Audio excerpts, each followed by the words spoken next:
আল্লাহর নবী সিজদার মধ্যে পড়ে কাঁদতে থাকবে, ইয়া রব হাবলি উম্মতি, আল্লাহ আমার উম্মত গুনাহগার, আমার উম্মত গুনাহগার, আমার উম্মত গুনাহ করে ফেলছে, আল্লাহ আমার উম্মতের কি হবে, আল্লাহ আমার উম্মতের হবে কি?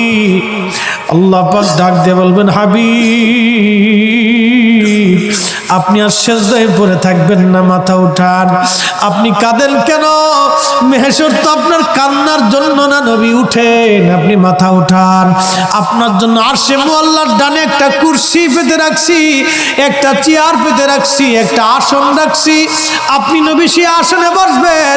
আপনি মাথা উঠান, আপনি আমার হাবিব, আপনি আমার বন্ধু, আপনি আর কাঁদবেন না। হুজুর আপনি মাথা উঠান। আল্লাহর নবী তখন বলবে, ইয়া রব হাবলি উম্মতি, আল্লাহ আমার উম্মত গুনাহ করছে। আল্লাহ ডাক দিবে, হাবিব আপনি মাথা উঠান। আপনি সর্বপ্রথম হামদের পতাকা উড়াবেন, আপনি সুপারিশের পতাকা উড়াবেন, আপনি যাকে খুশি তাকে নিয়ে জান্নাতে চলে যান। একবার জোরে বলা যাবে কি সুবহান।